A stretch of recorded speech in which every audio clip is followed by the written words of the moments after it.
السلام علیکم ورحمۃ اللہ وبرکاتہ۔ دوستو، امید کرتا ہوں آپ لوگ خیریت سے ہوں گے۔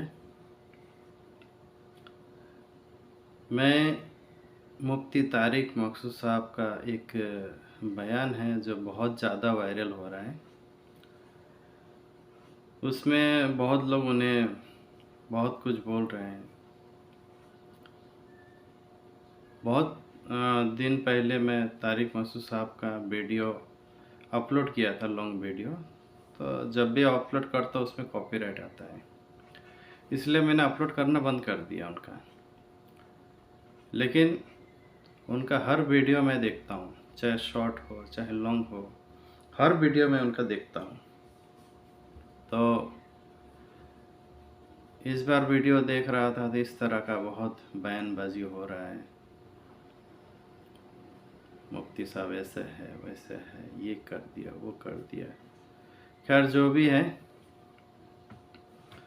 مفتی صاحب سے مجھے محبت ہے اور اس وجہ سے مجھ سے رہا نہیں گیا، تو میں نے سوچا کہ چلو ایک ویڈیو میں بھی ڈالوں،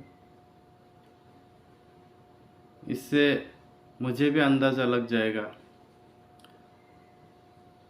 اور جس کو کامنٹ کرنا ہے کامنٹ کر کے مجھے بھی بتا دیجیے گا کہ صحیح یا غلط ہے۔ دیکھو، مجھے بولنا نہیں آتا ٹھیک سے، اگر اس میں کوئی غلطی ہو جائے تو پہلے سے میں معافی مانگتا ہوں۔ میرا کوئی بھی اگر بات ایسا غلط یا کسی کا دل دکھے اس سے میں معافی مانگتا ہوں، لیکن برداشت سے باہر ہے اس لیے میں بولتا ہوں۔ تو مفتی صاحب نے آلریڈی 2 بار کلپ بنایا، معافی مانگا، اس نے اللہ سے توبہ کی، معافی مانگا، اس کے بعد بھی لوگ ان کا پیچھا نہیں چھوڑ رہے ہیں۔ کیا یہ صحیح بات ہے؟ ایکچولی اگر مفتی مولانا یہ لوگ ایک دوسرے کے پیچھے اس طرح سے لگ جائیں گے تو پھر عام انسان کا کیا ہوگا جسے کچھ نہیں معلوم ہے، جو آپ لوگوں کو دیکھ کر کے آپ کے پیچھے پیچھے چلنے کی کوشش کر رہا ہے، وہ کیا کریں گے جب آپ لوگ اپنے اپنے میں اس طرح لڑیں گے؟ تو خیر جو صحیح ہے وہ انسان بہت سمجھدار ہے، کیا صحیح ہے کیا غلط ہے، انسان ضرور ان کا ساتھ دیں گے جو صحیح ہے، غلط کا ساتھ تو کوئی نہیں دیں گے، بھلے انہیں سمجھنے میں ذرا دیر لگے گا، لیکن جو صحیح ہے وہ صحیح ہے، اور ہر انسان اس کا ساتھ دیں گے جو صحیح ہے، ٹھیک ہے نا؟ تو دوستو، مولانا صاحب نے واپس ایک ویڈیو ریکارڈنگ کیا، حالانکہ یہ ویڈیو میں اگر اپلوڈ کروں تو ہو سکتا ہے میرا چینل واپس ڈیلیٹ ہو جائے، کیونکہ پہلے آلریڈی میرا چینل ایک ڈیلیٹ ہو چکا تھا، اور ایک چینل میرا آج بھی بند ہے، وہ چل نہیں رہا ہے، وہ چل ہی نہیں رہا ہے، مطلب وہ، ٹھیک ہے نا؟ تو 2 چینل آلریڈی میرا چلا گیا، اگر یہ بھی چینل چلا جائے مجھے کوئی دکھ نہیں ہے، کیونکہ میرے لیے اللہ رسول اور ان کے راستے پہ چلنے والا اور ان کا راستہ بتانے والا، اس کے سامنے ایک یوٹیوب چینل تو کیا ہے، اگر 100 چینل بھی ہوگا میرا بند، مجھے کوئی فرق نہیں پڑتا ہے۔ تو انشاءاللہ چلیے مفتی صاحب کا بیان ہم بھی سنیں اور آپ بھی سنیے، اور دیکھیے کیا انہوں نے جو خلاصہ کیا آپ کو کیا لگ رہا ہے۔ اس کے بعد بھی آپ کو کوئی ان سے یہ ہے کہ دیکھیے، آپ لوگ یہ بیان کرتے ہو، جتنا بھی مفتی مولانا جو بیان کرتے ہیں تو ان لوگ ہی بولتے ہیں کہ سمندر کے جھاگ کے برابر گناہ کر لو، زمین سے آسمان تک گناہ بھر دو، اور اللہ سے معافی مانگو، اللہ سے توبہ کرو تو اللہ ترنت معاف کر دیتے ہیں، ٹھیک ہے؟ تو ایک اگر مفتی صاحب سے بولنے میں غلطی ہوا، کوئی مسٹیک ہوا، کیا انہیں کوئی معاف نہیں کرے گا؟ خیر انشاءاللہ چلیے شروع کرتے ہیں مفتی صاحب کا یہ بیان، میں بھی سنتا ہوں اور آپ بھی سنیے، پھر مجھے کامنٹ کیجئے کیا صحیح ہے کیا غلط ہے، انشاءاللہ چلیے سنتے ہیں۔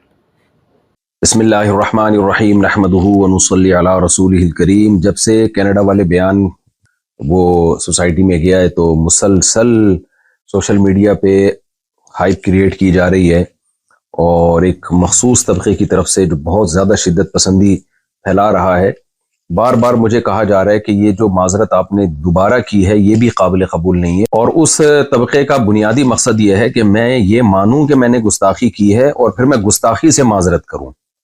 جو غلطی مجھ سے ہوئی ہے اس پہ میں بار بار معذرت کر چکا ہوں، لیکن وہ طبقہ مسلسل دھمکیاں دے رہا ہے میرے واٹس ایپ پہ، قتل کی دھمکیاں، گستاخ اور جو فحش گالیاں دی جا رہی ہیں، سب کے نمبر بھی میں سیو کر رہا ہوں۔ تو یہ سب کچھ چل رہا ہے میرے ساتھ، تو مجھے خیال ہوا کہ میں ایک علمی لحاظ سے بہرحال میں اس پہ ایک ویڈیو ریکارڈ کرواؤں، کیونکہ جو کچھ میرے مخلص لوگ ہیں، بعض لوگ، میجورٹی نے مجھے گستاخ قرار نہیں دیا الحمدللہ، میجورٹی علماء نے، بلکہ انہوں نے اس کو ایک غلطی ضرور قرار دیا، علمی غلطی، گستاخ قرار نہیں دیا۔ لیکن بعض ہمارے ہی بڑوں سے، بعض ہمارے ہی لوگوں نے بھی اس کو گستاخی سے تعبیر کیا، اور پھر یہ کہا کہ مفتی صاحب نے جب گستاخی سے معذرت کر لی ہے تو اب ان کی جان چھوڑ دو۔ تو اس کو بھی بعض شدت پسند لوگ کہہ رہے ہیں، دیکھو ان کے اپنے بڑے کہہ رہے ہیں کہ انہوں نے گستاخی کی ہے۔ اس لیے مجھے گستاخی کے لفظ کو ایکسپلین کرنا بہت میرے لیے ضروری ہو گیا ہے۔ وجہ اس کی ہے کہ جو مخصوص طبقے کے کچھ لوگ ہیں، جو ان کے لیڈر بہت زیادہ شدت پسندی پھیلا رہے ہیں اور اپنی عوام کو، جو عام لوگ ہیں نا، ان کو بہت زیادہ اکسا رہے ہیں میرے قتل پہ۔ کھلی ویڈیو میں جب اتنا اکسا رہے ہیں، آپ یہ ویڈیو کلپ دیکھ سکتے ہیں۔ وہ کراچی کا ایک مولوی نہیں، اور طارق مجہول مردود، ایک بندہ بھی غیرت مند نہیں بیٹھا جڑا اٹھ کے انہیں سر لاوے۔ اس وجہ تو یہ بالکل اس بارے کوئی معافی نہیں، اس کتے نو لگام پائی جاوے، وہ کتا بھی نہیں بڑھتا۔ جب کھلی ویڈیو میں اتنا اکسا رہے ہیں تو بند کمروں میں کتنا اکساتے ہوں گے، اور میرے پاس جو الگ سے دھمکیاں آ رہی ہیں وہ الگ ہیں۔ لیکن جو لیڈر حضرات ہیں نا ایک مخصوص طبقے کے، وہ بار بار جو ہے نا گستاخ کی سزا سرتن سے جدا، نعرے بھی یہی لگ رہے ہیں۔ سر سید تھانے کے باہر جو ہمارا قریبی محلہ ہے، اس میں جو تھانہ ہے اس کے باہر بھی یہ نعرے لگائے گئے ہیں ایک کراؤڈ کی شکل میں کہ گستاخ کی سزا سرتن سے جدا، نبی کی ایک سزا سرتن سے جدا، سرتن سے جدا۔ تو میں اس گستاخ کے لفظ کو آج علمی انداز سے ایکسپلین کروں گا، تحقیقی جواب بھی دوں گا، الزامی جواب بھی دوں گا کہ اگر آپ مجھ پہ گستاخی کے فتوے لگاتے ہیں تو پھر آپ ان لوگوں پہ بھی گستاخی کے فتوے لگائیں، تاکہ جو سادہ لوح لوگ ہیں، جو واقعی نبی صلی اللہ علیہ وسلم سے محبت کرتے ہیں لیکن وہ غلط فہمی کا شکار ہو گئے، وہ مجھ سے بدگمان ہو گئے کہ مفتی صاحب نے واقعی غلط گستاخی تو بہرحال کی ہے، بعض لوگ یہ کہہ رہے ہیں، تو میں نے جو غلطی کی ہے اس سے میں رجوع کر چکا ہوں، گستاخی میں نے نہیں کی ہے۔ تو اب میں اس پہ شروع کرتا ہوں۔ دیکھیے، میرا جو بیان تھا میں نے اس میں یہ بات کہی جو کہ غلط الفاظ تھے۔ میں نے کہا قرآن میں گرامر کے لحاظ سے یہ غلط ہے، لیکن اس کو ٹھیک نہیں کیا گیا۔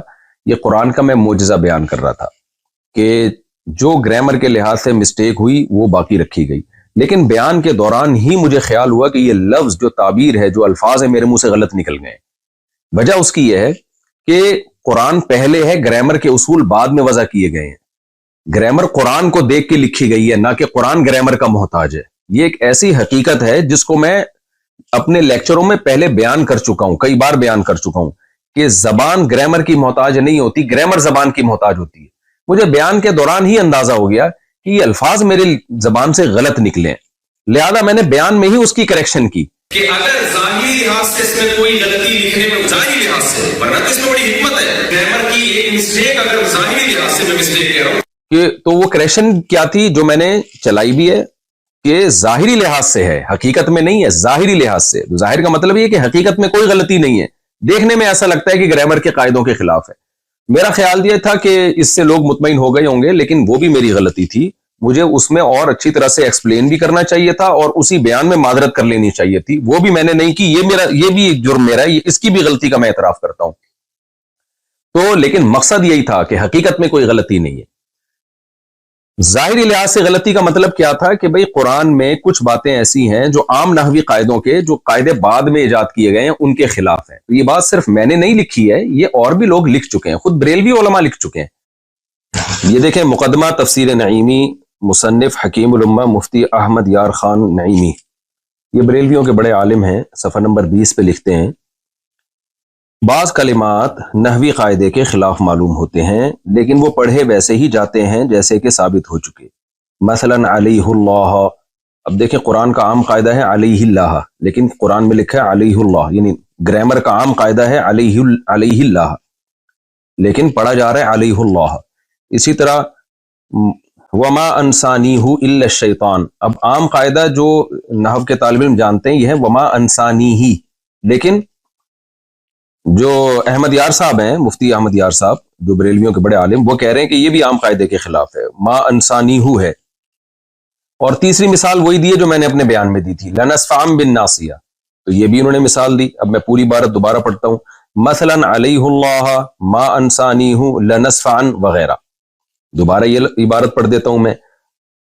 یہ لکھتے ہیں بریلویوں کے عالم، بعض کلمات نحوی قاعدے کے خلاف معلوم ہوتے ہیں لیکن وہ پڑھے ویسے ہی جاتے ہیں جیسے کہ ثابت ہو چکے، مثلا علیہ اللہ ما انسانی ہو لنصفعن وغیرہ۔ تو محترم نے بھی یہ فرمایا کہ نحوی قاعدے کے خلاف معلوم ہوتے ہیں، جبکہ میں نے کیا کہا تھا، بظاہر گرامر کے خلاف ہیں، بظاہر گرامر کے لحاظ سے غلط ہیں، تو میں نے تو پھر بھی بظاہر کا لفظ لگا دیا تھا۔ تو میں پھر بھی مانتا ہوں کہ میری غلطی تھی، مجھے بہت اچھی طرح سے ایکسپلین کرنا چاہیے تھا اور اسی وقت اپنے الفاظ سے رجوع کر لینا چاہیے تھا، لیکن بعد میں نے رجوع ریکارڈ کروایا، اس کی کیا وجوہات تھی، یہ بھی میری غلطی ہے، اس میں بغیر تعویل کے اس کو بھی اپنے کھاتے میں ڈالتا ہوں میں۔ لیکن اس عمل کو آپ گستاخی نہیں قرار دے سکتے۔ اگر آپ نے گستاخی قرار دینا ہے پھر بریلوی کے ان عالم کے عمل کو بھی اور ان کی عبارت کو بھی آپ گستاخی قرار دیں۔ اور میں نے تو ان الفاظ سے توبہ کر لی، ان عالم نے تو توبہ بھی نہیں کی، اب تک تو ہمارے پاس کوئی ایسا ریکارڈ نہیں ہے کہ انہوں نے الفاظ سے توبہ کی ہو۔ تو اصل مدعا میرا یہ ہے کہ نہ میرے الفاظ کو آپ گستاخی پر لے جا سکتے ہیں، نہ تفسیر نعیمی کے مصنف کے الفاظ، بریلوی عالم کے الفاظ کو آپ گستاخی قرار دے سکتے ہیں۔ آپ ان کے الفاظ کو بھی علمی غلطی قرار دے سکتے ہیں، میرے الفاظ کو بھی علمی غلطی قرار دے سکتے ہیں۔ یہ علمی غلطی قرار دینے پر ہمیں کوئی اعتراض نہیں ہے، لیکن آپ اس عمل کو گستاخی مت قرار دیں، کیونکہ اگر یہ ہے تو میں گستاخ ہوں تو پھر یہ بھی گستاخ ہیں، اور وہ تمام علماء گستاخ ہیں جنہوں نے اس علمی نقطے کو اس انداز سے بیان کیا ہے۔ دوسری روایت دیکھیں، عن ہشام ابن عروۃ عن ابیہ قال سألت عائشۃ عن لحن القرآن ان هذان لساحران وعن قوله والمقيمين الصلاة والمؤتون الزكاة وعن قوله والذين هادوا والصابئون فقال يا ابن اختي هذا عمل الكتاب اخطأوا في الكتابة رواه الطبری في تفسیره جلد نمبر 1 صفحہ نمبر 18۔ علامہ طبری رحمہ اللہ تعالیٰ اپنی تفسیر کی جلد نمبر 1 صفحہ نمبر 18 میں لکھتے ہیں، اور یہ روایت مصنف ابن شیبہ میں بھی ہے، فرماتے ہیں کہ عبداللہ بن زبیر جو حضرت عائشہ کے بھانجے تھے، انہوں نے سیدہ عائشہ رضی اللہ تعالی عنہا سے قرآن کی بعض آیتوں کے متعلق پوچھا۔ ظاہر ہے وہ آیتیں عام گرامر قاعدوں سے ہٹ کر تھیں، تو حضرت عائشہ رضی اللہ تعالی عنہا سے ان کی جب تفسیر پوچھی تو حضرت عائشہ نے فرمایا کہ یا ابن اختی، اے میرے بھانجے، ھذا عمل الکتاب اخطأوا فی الکتابہ، یہ کاتبوں کا عمل ہے جنہوں نے کتابت میں خطا کی ہے۔ تو یہاں بھی سیدہ عائشہ کا مطلب، خطا کا مطلب یہ نہیں ہے کہ سچی مچی میں غلطی کی ہے، وہ خطا یہ بیان کرنے کے لیے بتا رہی ہیں کہ یہ جو عام قاعدے جو گرامر کے اصول کیے گئے ہیں، یہ عام قاعدوں سے ہٹ کر انہوں نے اس کو لکھا ہے۔ جمہور حضرات نے یہی مفہوم بیان کیا ہے اس کا۔ تو یہاں بھی میں یہ کہوں گا کہ کیا آپ سیدہ عائشہ کو بھی معاف نہیں کرو گے؟ آپ یہ کہو گے انہوں نے معاذ اللہ دعویٰ کیا کہ قرآن میں تحریف ہوئی ہے، قرآن کو غلط لکھا گیا ہے اور قرآن کی کتابت کے طریقے غلط تھے، یا علامہ طبری جو بڑے مفسر ہیں، جن کو دیوبندی بھی مانتے ہیں، بریلوی بھی مانتے ہیں، اہل حدیث بھی بہت بڑا مفسر مانتے ہیں، آپ ان کو گستاخ قرار دیں گے کہ انہوں نے سیدہ عائشہ کا یہ قول نقل کیا اور پھر سیدہ عائشہ کو گستاخ نہیں، کیونکہ آپ لوگ تو کہتے ہیں گستاخ کو گستاخ قرار نہ دینا بھی گستاخی ہے، تو کیا ہے معاذ اللہ آپ ان سب کو گستاخ قرار دیں گے؟ ظاہر ہے آپ یہ کہیں گے کہ ایک چیز ہے جس کو یہ اپنے الفاظ میں بیان کر رہے ہیں، اور پھر میں بار بار بتاؤں یہ سب کا امت کا اتفاق ہے، میں مفسرین کے حوالے بھی دے سکتا ہوں اور میرے پرانے بیانات بھی مل جائیں گے اس پر، کہ گرامر قرآن کی محتاج ہے، قرآن گرامر کا محتاج نہیں ہے۔ اس زمانے میں عربی کے قواعد و ضوابط منضبط نہیں کیے گئے تھے، گرامر کو بعد میں وضع کیا گیا ہے، تو جو اکثر قاعدے اور کلیے جو انہوں نے وضع کیے ہیں تو قرآن کی بعض آیتیں ان اکثر قاعدوں پر منطبق نہیں ہوتی تھی، لیکن ان کی بھی بہت سے حضرات نے تعویل کی ہے، جیسے لنصفعن بالناصیہ میں عین کے بعد جو نون آ رہا ہے، تو نون میں بہت سے حضرات نے کہا ہے کہ یہ گرامر کے قاعدوں کے مطابق ہے، یہ گرامر کے قاعدے کے خلاف بھی نہیں ہے۔ مطابق اس لیے کہ یہ جو نون تاکید ہے نا، اس کو الف کے ساتھ بھی لکھا جاتا ہے، اس کی کچھ مثالیں بھی دی ہیں، تو یہ دونوں اقوال علماء میں پہلے سے چل رہے ہیں۔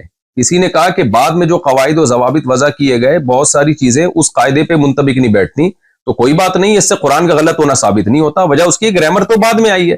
اور بعض نے کہا نہیں بھائی، گرامر جو اس دور میں گرامر تھی، جو اصل ہے اس کے پہ شواہد بھی پیش کیے، انہوں نے دلائل بھی پیش کیے کہ اس کے مطابق یہ گرامر کے بھی عین مطابق ہے، تو یہ شروع سے اختلاف چلا آ رہا ہے اور یہ سب کی تعبیرات ہیں۔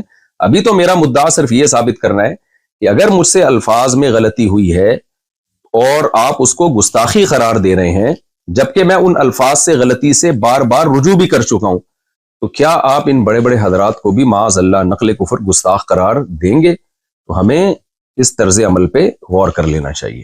اب ہم آتے ہیں دوسرے مسئلے کی طرف، لفظ امی کی طرف۔ اس پر بھی مجھ پہ بہت زیادہ گستاخیوں کے فتوے لگ رہے ہیں کہ میں نے رسول اللہ صلی اللہ علیہ وسلم کے بارے میں یہ کہا ہے کہ آپ لکھنا پڑھنا نہیں جانتے تھے، اور کہا گیا ہے کہ یہ بھی گستاخی کی ہے۔ بعض لوگوں نے تو یہ کہہ دیا کہ میں نے نبی کو ان پڑھ کہا ہے، حالانکہ میں نے نبی صلی اللہ علیہ وسلم کی طرف ان پڑھ کے لفظ کی نسبت نہیں کی، اور میں اس لفظ نبی کی طرف ان پڑھ کے لفظ کی نسبت کو ادب کے خلاف سمجھتا ہوں۔ تو میں نے کہا ہے کہ آپ صلی اللہ علیہ وسلم لکھنا پڑھنا نہیں جانتے تھے۔ تو بعض حضرات نے یہ کہا ہے کہ نبی صلی اللہ علیہ وسلم جو تھے کسی انسان سے آپ نے نہیں سیکھا، اللہ نے آپ کو لکھنا پڑھنا سکھایا ہے۔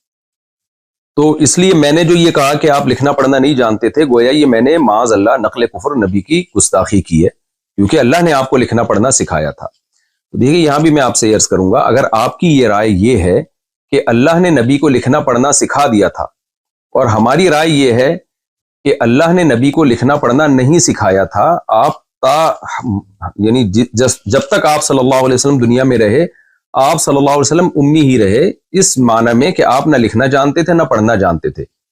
تو اگر ہماری یہ رائے کا آپ سے اختلاف ہے تو اس کو ایک علمی اختلاف کہا جائے گا، اس کو بھی گستاخی نہیں کہہ سکتے۔ گستاخی آپ اس عمل کو جب کہیں گے جب ہم یہ دعویٰ کرتے ہیں کہ نبی لکھنا پڑھنا نہیں جانتے تھے، اور ہمارا مقصد اس سے معاذ اللہ نبی کی توہین ہو۔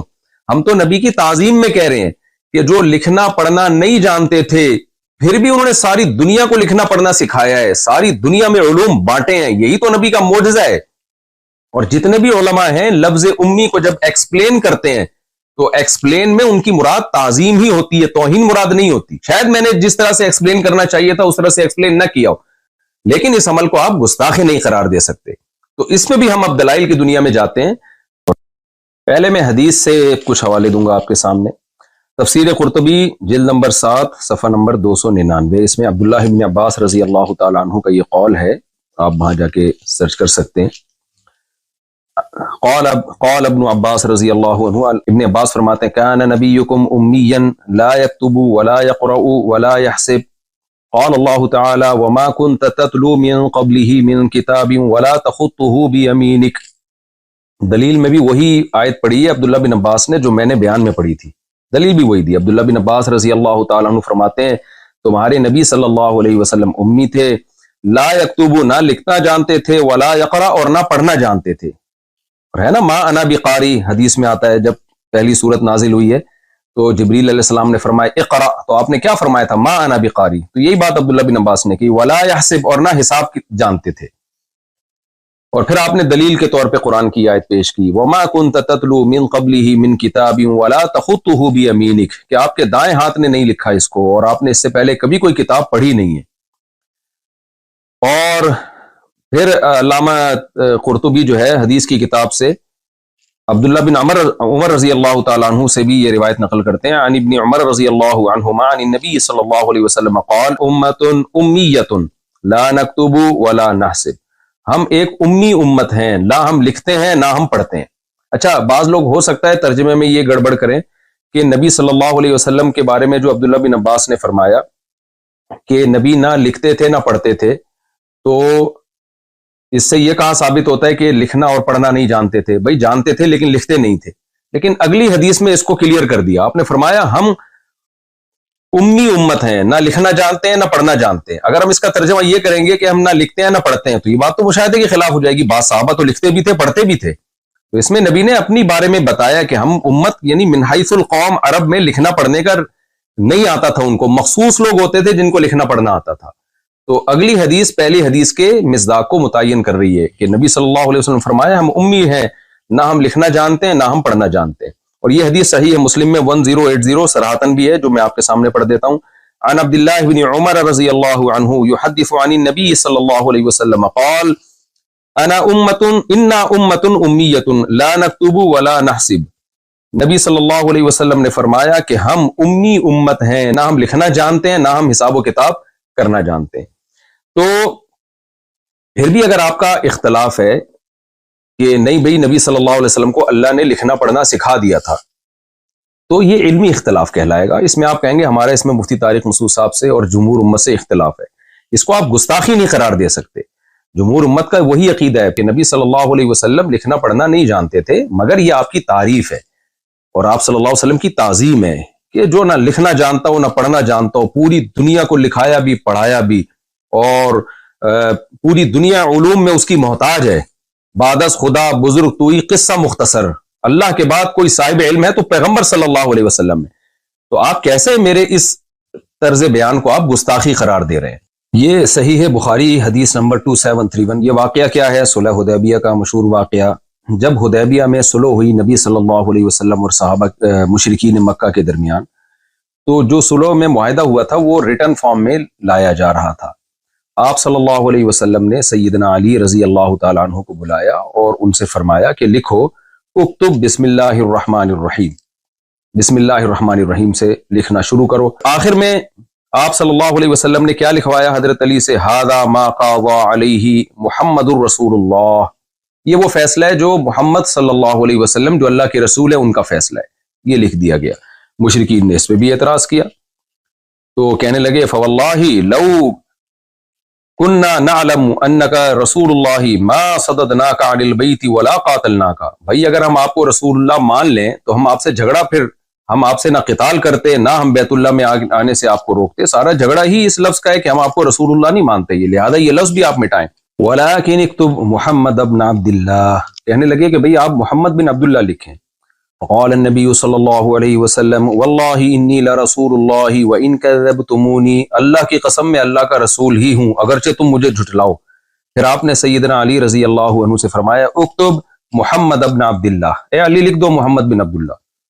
امام زہری کہتے ہیں کہ حضرت علی رضی اللہ تعالیٰ عنہ جو تھے وہ ان کو یہ بہت مشکل لگا ان کو یہ کہ میں رسول اللہ کے لفظ کو اپنے ہاتھ سے کیسے مٹاؤں.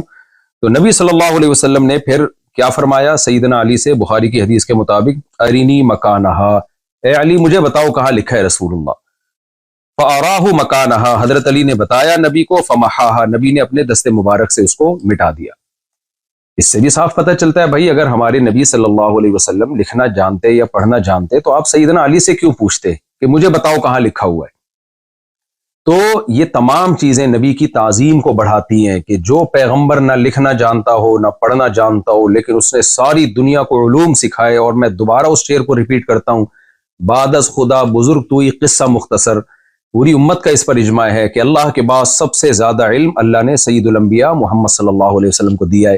لیکن آپ کو امی کہنا یا آپ کو یہ کہنا کہ آپ صلی اللہ علیہ وسلم لکھنا پڑھنا نہیں جانتے تھے اور تعظیم کی نیت سے کہنا پھر اس کو ایکسپلین کرنا، یہ تمام باتیں اس بات کی دلیل ہیں کہ یہ کہنے والا نبی کی تعظیم کر رہا ہے. اور ایسے تعظیم کرنے والے پر گستاخی کے فتوے لگانا کسی بھی طرح سے نہیں بنتا. اور اگر پھر بھی آپ یہ سمجھتے ہیں کہ یہ گستاخی ہے معاذ اللہ، تو پھر میں آپ کے سامنے کچھ بریلویوں کے چوٹی کے علماء کے حوالے پیش کرتا ہوں مختصر. تو جو فتویٰ پھر آپ نے مجھ پہ لگایا ہے ان پہ بھی لگائیں. کنز الایمان ما خزائن العرفان، امام احمد رضا خان بریلوی صاحب، ان کی تفسیر، انہوں نے قرآن کی جو آیت ہے فآمنوا باللہ ورسولہ النبی الامی الذی یؤمن باللہ وکلماتہ، اس آیت کی تفسیر میں لکھتے ہیں اللہ اور اس کے رسول بے پڑھے غیب بتانے والے. الامی کا ترجمہ انہوں نے کیا بے پڑھے، حالانکہ میں نے بے پڑھے کا مطلب اردو میں ان پڑھ ہی سمجھا جاتا ہے، جبکہ میں نے تو لفظ بے پڑھے استعمال نہیں کیا. میں نے تو کہا آپ صلی اللہ علیہ وسلم لکھنا پڑھنا نہیں جانتے تھے، جبکہ جناب احمد رضا خان بریلوی نے تو بے پڑھے کا لفظ نبی صلی اللہ علیہ وسلم کے لیے استعمال کیا ہے.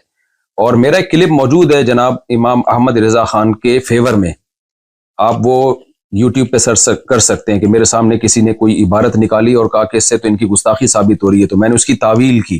کیونکہ بعض لوگ مجھ پہ یہ الزام لگا رہے ہیں کہ ان کے لیے اپنے لیے اصول کچھ اور ہیں، دوسروں کے لیے اصول کچھ اور ہیں، تو یہ الزام بھی غلط ہے. آپ میرا وہ کلپ دیکھ سکتے ہیں کہ اس میں جناب احمد رضا خان، بہت پرانا کلپ ہے وہ، میں کہہ رہا ہوں اس سے گستاخی کا پہلو نکالنا ٹھیک نہیں ہے.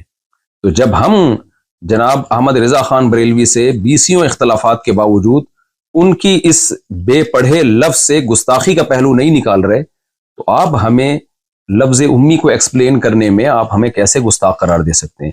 ایک اور حوالہ مظہر القرآن، تفسیر مظہر القرآن جلد اول میں بریلویوں کے بہت بڑے عالم ہیں شیخ الاسلام مفتی شاہ محمد مظہر اللہ دہلوی، یہ اپنی کتاب میں لکھتے ہیں اللہ تعالیٰ نے مجھے یعنی محمد صلی اللہ علیہ وسلم کو پچھلی کتابوں میں امی لقب سے یاد فرمایا۔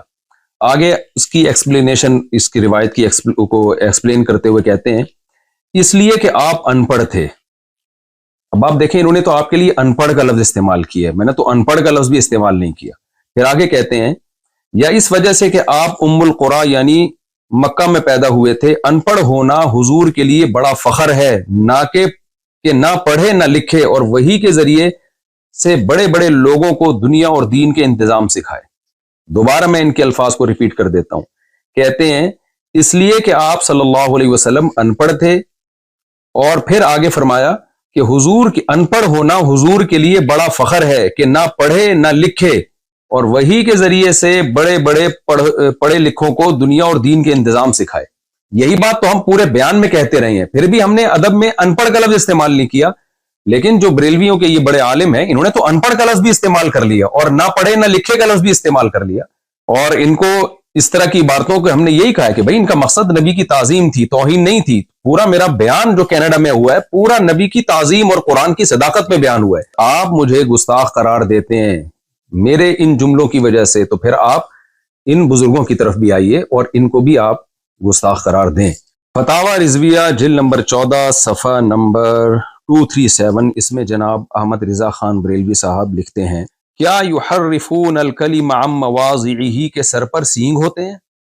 اب آپ بتائیے قرآن مجید کی آیت کے لیے یہ الفاظ استعمال کرنا، یحرفون الکلم عن مواضعہ کے سر پر سینگ ہوتے ہیں، کیا اس سے بے ادبی نہیں جھلکتی؟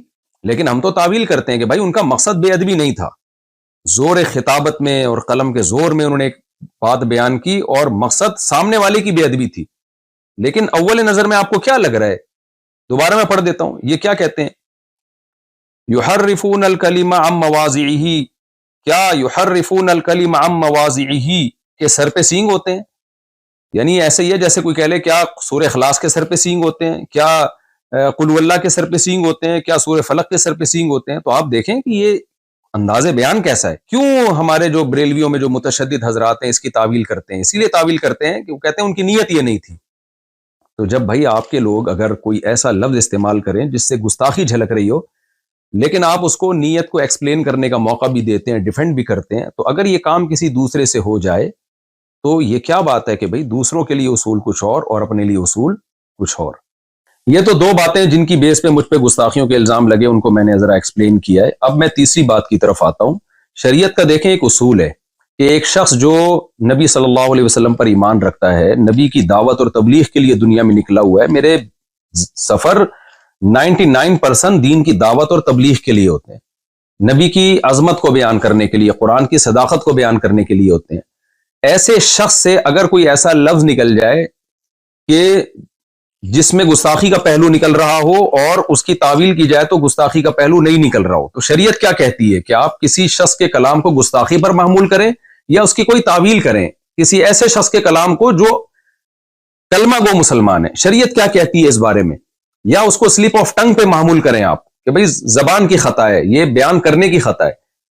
ظاہر ہے ساری دنیا کے علماء اس پر متفق ہیں کہ اس کی تعویل کی جائے گی، اس کو کافر نہیں قرار دیا جائے گا، اس کو گستاخ نہیں قرار دیا جائے گا۔ گستاخی کا الزام لگانا یہ بدکاری اور زنا کے الزام سے زیادہ بدتر الزام ہے، وہ تو بہت بڑا جرم ہے جس کی نسبت آپ کر رہے ہیں۔ تو اتنے بڑے جرم کے لیے ثبوت اور شواہد اسی حساب سے ہونے چاہیے۔ فوائد السالکین میں صفحہ 278 کے حوالے سے یہ بات لکھی ہوئی ہے۔ خواجہ معین الدین چشتی قدس سرہ نے فرمایا کہ میں حضرت مخدوم شیخ یوسف چشتی قدس سرہ کی خدمت میں حاضر تھا کہ ایک شخص بیعت کے ارادے سے آیا، خواجہ کے قدموں میں اپنا سر رکھا اور عرض کیا کہ بیعت کے لیے حاضر ہوا ہوں۔ خواجہ پر کیفیت طاری تھی، فرمایا کہ اگر تم کہو کہ لا الہ الا اللہ چشتی رسول اللہ تو میں تمہیں مرید کر لوں۔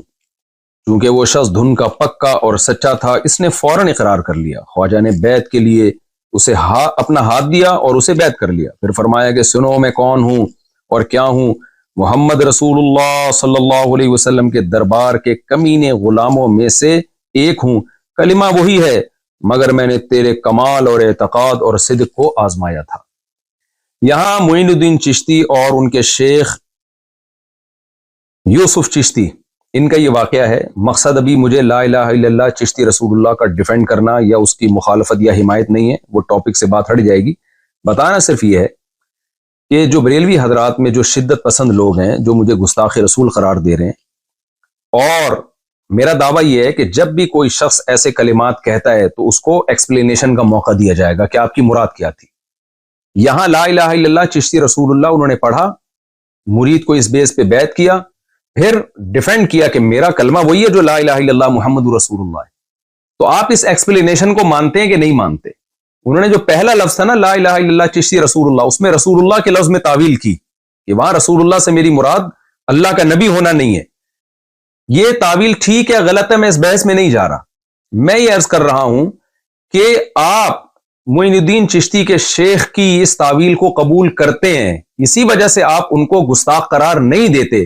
یہ کام اگر کسی اور سے ہوتا ہے اور لگتا ہے کہ اس نے گستاخانہ لفظ استعمال کیے ہیں، اس کو ایکسپلینیشن کا موقع آپ کیوں نہیں دیتے اور اس کی ایکسپلینیشن کو آپ قبول کیوں نہیں کرتے؟ کچھ متشدد قسم کے مذہبی اسکالر اپنی عوام کو اکسا رہے ہیں، ابھار رہے ہیں، ان کی عوام ان کی تقریریں سن کے ہائپر ہو رہی ہے، اور وہ مجبور کر رہے ہیں کہ بھئی مفتی طارق مسعود صاف لفظوں میں معافی مانگے، اور صاف لفظوں سے ان کی مراد یہ ہے کہ یہ مانیں کہ میں نے گستاخی کی ہے اور میں گستاخی سے رجوع کرتا ہوں۔ تو خوب سمجھ لیں کسی شخص پہ بدکاری اور زنا کا الزام لگ جائے، یہ الزام اتنا سنگین نہیں ہے جتنا یہ الزام سنگین ہے کہ میری طرف یہ نسبت کی جائے کہ میں نے نبی صلی اللہ علیہ وسلم کی شان میں یا قرآن کی شان میں گستاخی کی ہے۔ یہ زیادہ بڑا الزام ہے۔ زانی زنا کرنے والا کافر نہیں ہو جاتا، لیکن گستاخی ایک ایسا جرم ہے کہ اس سے انسان اسلام سے خارج ہو جاتا ہے، مرتد ہو جاتا ہے۔ میں جب 18 سال کی عمر میں مدرسے میں داخلے کے لیے آیا ہوں تو اپنے آپ کو میں نے وقف کیا دین کی خدمت کے لیے، اور پھر پیچھے ہم نے پلٹ کے نہیں دیکھا۔ تو کیا ایسا شخص یہ مان لے گا کہ میں گستاخ ہوں یا میں نے گستاخی کی ہے؟ ایک عام ادنا سا مسلمان اس لفظ سے نفرت کرتا ہے، وہ کبھی گستاخی کی نسبت برداشت نہیں کرے گا۔ تو یہ ہلکا جرم نہیں ہے نبی صلی اللہ علیہ وسلم کی شان میں گستاخی۔ جب جرم کی نوعیت سنگین ہوتی ہے تو اس کے لیے ثبوت کے لیے بھی سنگین قسم کے شواہد چاہیے ہوتے ہیں۔ لہذا میں یہ نہیں تسلیم کرتا کہ میں نے گستاخی کی ہے۔ جو غلطی مجھ سے ہوئی ہے اس پہ میں معذرت کر چکا ہوں۔ اور آخر میں جو متشدد قسم کے مذہبی اسکالر اتنی وضاحتوں کے بعد بھی اپنی عوام کو اکسا رہے ہیں کہ قتل ناموس رسالت اور گستاخ جو نبی کا گستاخ ہے اس کو قتل کر دیا جائے، تو میں اپنی بات کو ریپیٹ کرتا ہوں کہ یہ سادہ لوح عوام جو واقعی نبی سے محبت کرتی ہے لیکن اپنے کچھ متشدد مذہبی اسکالر کی باتوں میں آ کے ہائپر ہو رہی ہے، میری ان سے گزارش ہے کہ آپ اپنے ان مذہبی لیڈروں سے کہیے کہ حضرت یہ قتل کا کام پھر آپ بنفس نفیس کریں، کیونکہ جب کوئی کسی کو قتل کرتا ہے تو پولیس کیس بنتا ہے، اس کو بھی پھانسی ہوتی ہے، وہ بھی جیل کی کوٹریوں میں جاتا ہے۔ تو حضرت جنت میں جانے کا شوق صرف آپ ہمیں کیوں دلا رہے ہیں؟ آپ خود یہ کام کیوں نہیں کر لیتے؟ آپ خود جائیں، مفتی طارق مسعود صاحب کو آپ قتل کرنے کی کوشش کریں اور جنت کمانے کی آپ کوشش کریں۔ تو ایسا نہ ہو آپ اپنے مذہبی متشدد قسم کی لوگوں کی باتوں میں آ کے کوئی ایسا اقدام کر لیں۔ موت زندگی اللہ کے ہاتھ میں، جو رات قبر میں گزرنی ہے وہ قبر میں گزرے گی، جو زمین پہ گزرنی ہے وہ زمین پہ گزرے گی۔ لیکن ایسا نہ ہو کہ کچھ مذہبی متشدد قسم کے اسکالر آپ سے وہ کام کروائیں جس پہ قیامت کے دن نبی صلی اللہ علیہ وسلم آپ سے اپنا چہرہ پھیر لیں، اور آپ شو تو یہ کر رہے ہو میں نے نبی کے نام پہ یہ کام کیا ہے، لیکن نبی صلی اللہ علیہ وسلم اس شدت پسندی سے کبھی بھی خوش نہیں ہو سکتے۔ اور آخر میں ایک بات میں سیکولر اور لبرل لوگوں کے لیے بھی کروں گا جو میرے بارے میں یہ الزام لگا رہے ہیں، لو آپ اپنے دام میں صیاد آ گیا، اور کہہ رہے ہیں کہ یہ مولوی پہلے ہی لوگوں کو تشدد سکھاتے تھے اور خود اب اس جال میں پھنس گئے ہیں۔ آپ میرے پرانے کلپ دیکھ سکتے ہیں کہ سیالکوٹ والے کیس میں، جنید جمشید والے کیس میں، آسیہ بی بی والے کیس میں، اور جتنے اس قسم کے کیس ہوئے ہیں اس وقت ہم جو بات کر رہے تھے وہی بات میں ابھی بھی کر رہا ہوں۔ ہمارا بیان بدلا نہیں ہے۔ ہاں کوئی بہت پرانا بیان جس میں کوئی شدت کا کوئی عنصر تھا تو وہ فوراً ہی میں نے رجوع بھی ریکارڈ کرا لیا۔ تو میرے جتنے بیان آپ کو 8-10 سال پرانے تک ملیں گے اس میں یہی دعویٰ ہے کہ گستاخی ایک بہت بڑا جرم ہے۔ گستاخی کو ثابت کرنے کے لیے شواہد اور دلائل بہت مضبوط ہونے چاہیے، اور یہ کام کورٹ کا ہے، عوام کا کام نہیں ہے۔ تو قانون ہاتھ میں لینے کی کوشش نہ کی جائے۔ جزاکم اللہ احسن الجزا۔ ماشاء اللہ۔ دیکھیں دوستو،